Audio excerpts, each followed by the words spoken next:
तो गाइस देखते हैं क्वेश्चन नंबर 1, जिसके अंदर डाईइनोन फिनॉल रीअरेंजमेंट होगा, 2 फिनाइल रिंग्स कनेक्टेड है। तो जो स्ट्रक्चर होगा उसके अंदर इस फिनाइल रिंग का माइग्रेशन होगा। ये रिंग इधर मूव करेगी, ये इलेक्ट्रॉन डेंसिटी इधर जाएगी, ऑक्सीजन पे आएगा नेगेटिव चार्ज, ये डबल बॉन्ड और यहाँ पे एक फिनाइल रिंग, यहाँ पे एक और फिनाइल रिंग जो माइग्रेट किया जिस फिनाइल रिंग ने, और यहाँ पे एक पॉजिटिव चार्ज। अब गाइस होगा क्या, पास वाली जो फिनाइल रिंग है जो माइग्रेट हुई है उस फिनाइल रिंग के पास में एक हाइड्रोजन अवेलेबल है। अब वो हाइड्रोजन अंदर जाएगा और पॉजिटिव चार्ज की डिफिशियंसी जो है उसको रिमूव करेगा और एरोमेटिसिटी का अचीवमेंट हो जाएगा यहाँ पे। तो ये फिनॉल के साथ में 2 फिनाइल रिंग्स ऐसे कनेक्टेड है। तो मूव करते हैं क्वेश्चन नंबर 2 पे, जिसके अंदर कॉन्सेंट्रेटेड एसिड के प्रेजेंस में रिएक्शन होगी। तो ऑक्सीजन का लोन पेयर यहाँ आएगा, ओ एम ई एक बेटर लिविंग ग्रुप है इसलिए बाहर निकल जाएगा। तो अब जो स्ट्रक्चर बचेगा वो बचेगा ये, जिसके अंदर यहाँ पे फिनाइल रिंग है, इसको ऐसा बना दिया, यहाँ पे C ट्रिपल बॉन्ड O और ऑक्सीजन पे पॉजिटिव क्योंकि उसने अपना लोन पेयर दिया है। अब गाइस हुआ क्या, यहाँ पे ऑक्सीजन अपनी इलेक्ट्रॉन डेंसिटी वापस लेगा और कार्बोकेटाइन बनाएगा और EAS होके क्वेश्चन खत्म हो जाएगा। तो इस वाले जो क्वेश्चन में बेस दे रहा है, मतलब हीटिंग विद बेस गिवन है, तो होगा क्या, ये वाला जो एसिडिक हाइड्रोजन, ये हाइड्रोजन एसिडिक है बिकॉज एक तरफ फिनाइल रिंग इंडक्टिव इफेक्ट लगा रही है और दूसरी तरफ ऑक्सीजन इलेक्ट्रॉन डेंसिटी को विड्रॉ कर रहा है। तो इसलिए बेस आएगा, इस एसिडिक हाइड्रोजन को ले जाएगा और कार्बन आयन का फॉर्मेशन यहाँ पे होगा। तो कार्बन आयन का फॉर्मेशन होगा, ये OH कनेक्टेड है, ये C डबल बॉन्ड O, ये C पे नेगेटिव और फिर PH। अब ये नेगेटिव OH वाले कार्बन पे अटैक करके OH को बाहर निकालेगा, that is called intramolecular SN reaction, SNI। ये OH माइनस यहाँ अटैक करेगा, OH minus stable leaving group बाहर निकलेगा और स्ट्रक्चर जो है वो कुछ इस तरह से बन जाएगा। ये जुड़ गया और यहाँ से कौन कनेक्टेड है, फिनाइल रिंग। अब कार्बन की नंबरिंग करके इस स्ट्रक्चर को ढंग से बनाएंगे। तो नंबरिंग करें अगर, तो this structure is equal to, this is 1 2 3 and 4। तो 3 और 4 वाले कार्बन पहले बनाए जिससे ट्राइंगुलर रिंग कनेक्टेड थी। अब 3 से कौन कनेक्टेड है, 2 पे कौन है, फिनाइल रिंग। 2 से कौन कनेक्टेड है, 1 पे C डबल बॉन्ड O और फिर 1 किससे कनेक्टेड है, 4 से। तो ये स्ट्रक्चर बन गया। अब होगा क्या, हीटिंग विद बेस तो गिवन है। अब फिनाइल रिंग वहाँ पे वो -I लगा रही है, तो ये हाइड्रोजन क्या है, एसिडिक है। यहाँ पे क्या है, ये कार्बन sp3 हाइब्रिडाइज्ड है, मतलब 109 डिग्री 28 मिनट्स का एंगल रिक्वायर्ड है, पर एंगल अवेलेबल कितना है, 60 डिग्री का। तो बेस क्या करेगा, मतलब यहाँ पे जो एंगुलर स्ट्रेन आ रहा है उसको रिमूव करने के लिए बेस उस एसिडिक हाइड्रोजन को एक्सट्रैक्ट कर लेगा और हीटिंग है ही। तो अब बेस जाएगा एसिडिक हाइड्रोजन को लेने, ये बॉन्ड यहाँ आएगा और ये बॉन्ड इनोलेट बना देगा, ये O पे नेगेटिव, यहाँ पे डबल बॉन्ड, यहाँ डबल बॉन्ड और ये 5 मेंबर रिंग मतलब स्टेबल रिंग बन चुकी है।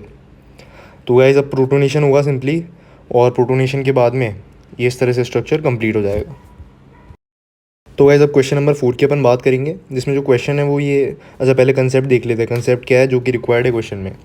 ये है 1H1 which is called protium, और दूसरा जो हाइड्रोजन का आइसोटोप होता है वो क्या है, 1H2 दैट इज़ ड्यूट्रियम। अब गाइस ये जो ड्यूट्रियम है इसको D भी लिखा जाता है, 1H2 को D भी लिखा जाता है क्वेश्चंस के अंदर। और ये जो D है ये 4Ha2 यानी हीलियम का न्यूक्लियस है, deuterium is the nucleus of helium. अच्छा ये तो इंट्रो हो गया इसका। अब इसके बाद में देख सकते हैं अपन कि एटॉमिक मास किसका ज़्यादा है, एटॉमिक मास ड्यूट्रियम का ज़्यादा है क्योंकि उसका मास नंबर 2 है और हाइड्रोजन का 1 है, इसलिए मास किसका ज़्यादा होगा, D का। और मास जिसका ज़्यादा होगा उसकी इलेक्ट्रोनेगेटिविटी कम होगी, क्योंकि एक ग्रुप में टॉप टू बॉटम आने पे इलेक्ट्रोनेगेटिविटी डिक्रीज़ होती है। तो हाइड्रोजन की इलेक्ट्रोनेगेटिविटी क्या हो गई, ज़्यादा हो गई, और D की कम हो गई। इसी बात का एक दूसरा प्रूफ भी है मेरे पास, radius of nucleus is proportional to mass number की पावर 1/3। अब पावर 0 से 1 के बीच में, इसका मतलब जो नंबर बड़ा होगा उसकी पावर को मिला के वो क्या हो जाएगा, छोटा। यानी जो हाइड्रोजन का रेडियस है that will be less than the radius of deuterium. That means कि हाइड्रोजन वाला जो बॉन्ड होगा उसका रेडियस छोटा है, इलेक्ट्रॉन क्लाउड का रेडियस छोटा है, दैट मीन्स कि वो इलेक्ट्रॉन डेंसिटी को अपनी तरफ ज़्यादा पुल करके रखेगा, मतलब वो ज़्यादा इलेक्ट्रोनेगेटिव है। जो 4th क्वेश्चन है that is based on pyrolytic elimination, जिसमें हीटिंग दे रखी है 400 डिग्री सेल्सियस पे। अब गाइज यहाँ पे इस ऑक्सीजन के पास में लोन पेयर है, लोन पेयर को क्या चाहिए होता है, ड्यूटीरियम, क्योंकि deuterium is less electronegative than hydrogen, इसलिए यहाँ पे ये ड्यूटीरियम को लेगा, ये ड्यूटीरियम को लेने जाएगा, इनके बीच में क्या बनेगा, बॉन्ड बनेगा।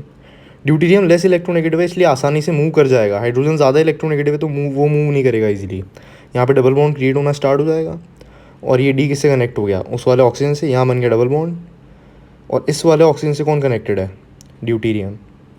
तो तो ये रिएक्शन यहाँ पे कंप्लीट होती है। This is called pyrolytic elimination, जो कि 400 डिग्री सेल्सियस पे होता है।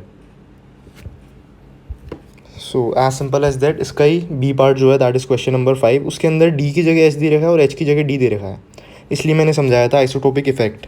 अब यहाँ पे हाइड्रोजन, यहाँ पे डी को भी ले सकता है, एच को भी ले सकता है, पर लेगा किसको? ये एच को लेगा, because hydrogen is more electronegative, right. इस केस में हाइड्रोजन को लेगा क्योंकि सिन एलिमिनेशन है, सेम प्लेन में एलिमिनेशन हो रहा है, तो यहाँ पे हाइड्रोजन को ले जाएगा और यहाँ पे डबल बॉन्ड क्रिएट होना स्टार्ट हो जाएगा। So this is simply pyrolytic elimination, और ये एक्शन यहाँ पे कंप्लीट होती है। तो एलिमिनेशन रिएक्शंस का ही पार्ट है ये क्वेश्चन, उस टॉपिक को ही कवर करता है अच्छे से। अब गाइस इस क्वेश्चन की बात करें तो यहाँ पे डिहाइड्रेशन होगा अल्कोहल का, ये ऑक्सीजन का लोन पे लेने जाएगा प्रोटोन को, यहाँ पे 3 मिथाइल ग्रुप्स कनेक्टेड है, ये बन जाएगा OH2 पे पॉजिटिव चार्ज, क्योंकि ऑक्सीजन लेने गया है। अभी ये वाटर बाहर निकलेगा, हीटिंग गिवन है, तो यहाँ पे पॉजिटिव चार्ज क्रिएट होगा। वाटर को निकाल देते हैं, वाटर को रिमूव करते ही ये पूरा पॉजिटिव क्रिएट हो जाएगा, पूरा पॉजिटिव। अब पॉजिटिव चार्ज है तो 2 डिग्री कार्बोकेटाइन लेस स्टेबल होता है, 3 डिग्री ज़्यादा स्टेबल होता है, इसलिए ये रीअरेंजमेंट होगा, ये अल्काइल ग्रुप इधर माइग्रेट करेगा, तो यहाँ से 3 डिग्री कार्बोकेटाइन का फॉर्मेशन हो जाएगा। अब ये इलेक्ट्रॉन डेंसिटी इसको लेने आएगी और 6 मेंबर्ड ट्रांजिशन स्टेट बनते हुए 6 मेंबर रिंग का फॉर्मेशन हो जाएगा, और वहाँ पे एक कार्बोकेटाइन क्रिएट हो जाएगा। अब कार्बोकेटाइन जहाँ पे भी क्रिएट हो रखा है उसको बोल देते हैं अल्फा कार्बन, और उससे जितने भी कार्बन कनेक्टेड है उसको क्या बोल देंगे? Beta carbon. अल्फा बीटा के बीच में डबल बॉन्ड बनाएंगे, गिवन दैट जो भी एल्कीन बन रहा है that is the most stable alkene. So this will be the final product. Guys question number 7 में बात करते हैं अपन कॉन्जुगेट एडिशन की। कॉन्जुगेट एडिशन में क्या होगा, जो CO2+ गिवन है वो मिथाइल के साथ क्या बना लेगा?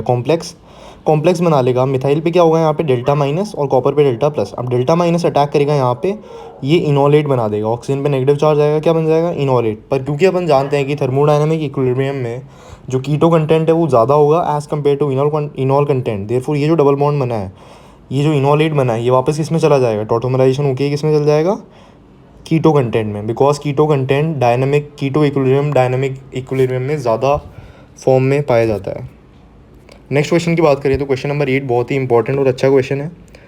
अब इसमें होगा क्या, ये ऑक्सीजन का जो लोन पेयर है, ये लोन पेयर ये यहाँ मूव करेगा, ये अल्काइल ग्रुप यहाँ से हट के यहाँ पे कनेक्ट होगा, रीअरेंजमेंट होगा, ये इलेक्ट्रॉन डेंसिटी 1 यहाँ पे कनेक्ट होगी और OCH3 ग्रुप बाहर निकलेगा, और इसी तरह से 6 मेंबर्ड और 5 मेंबर रिंग का एक कॉम्बो बन जाएगा, जो कि कार्बन की नंबरिंग करके अपन देख सकते हैं, 3rd, this is 4th 5th and 6th।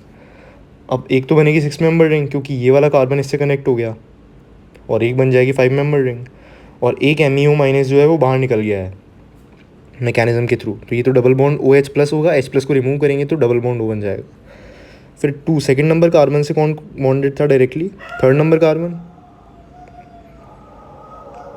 अब 3rd नंबर कार्बन से कौन बॉन्डेड है? 4th number carbon. 4th से कौन? 4th से कौन कनेक्टेड है? OCH3। 4th से कौन कनेक्टेड है? OCH3। तो यहाँ पे क्वेश्चन कंप्लीट होता है। तो गाइस अब मूव करते हैं लास्ट क्वेश्चन पे, question number 10th, formation of carboxylate anion. इसमें होगा क्या, यहाँ पे जो एसिडिक हाइड्रोजन है ये बेस इस एसिडिक हाइड्रोजन को लेगा, यहाँ पे आएगा नेगेटिव चार्ज, कार्बन आयन का फॉर्मेशन होगा क्योंकि फिनाइल रिंग -I इफेक्ट लगा रही है इस वाले हाइड्रोजन पे, और इलेक्ट्रॉन डेंसिटी विड्रॉ करना चाह रही है कुछ इस तरह से, ये यहाँ जाएगा तो कार्बन आयन बनेगा, तो इस तरह से रिंग तो एज इट इज़ रहेगी फिनाइल रिंग, और यहाँ पे क्रिएट हो जाएगा एक कार्बन आयन, ये डबल बॉन्ड हो, और यहाँ पे कौन कनेक्टेड है? Cl। अब इंट्रामोलिकुलर एसिड रिएक्शन होगी विच इज़ SNI, और इस कार्बन आयन का अटैक होगा उस कार्बन पे और क्लोरीन बाहर निकल जाएगा, तो इस तरह से होती है SNI रिएक्शन। तो उस कार्बन आयन का अटैक करना डायरेक्टली, और क्लोरीन पे क्या आएगा? Negative charge. अब जो स्ट्रक्चर बनेगा उसमें फिनाइल रिंग यहाँ पे, ये CH2 C डबल बॉन्ड हो, और ये बन गया रिंग, बन गई 3 मेंबर रिंग बन गई। अब बेस डालते ही बेस कार्बोनाइल पे अटैक करेगा और ऑक्सीजन पे नेगेटिव चार्ज आएगा, फिर जब नेगेटिव चार्ज वापस ऑक्सीजन से आए लौटेगा तो वो वापस वही कार्बन आयन बना देगा जो अपन ने इनिशियली बनाया था, ये बॉन्ड का मूव करेगा यहाँ पे, तो ये phenyl ring as it is, इस पे नेगेटिव चार्ज, यहाँ पे C डबल बॉन्ड हो, सॉरी यहाँ पे कार्बन रहेगा, हाँ 1 2, दिस इज़ 1 2, और फिर ये C डबल बॉन्ड हो OH, तो ये प्रोटॉन ट्रांसफ़र होते क्या बन जाएगा? कार्बोक्सिलेट एनायन बन जाएगा। Okay, hope you like it, thank you and have a nice day.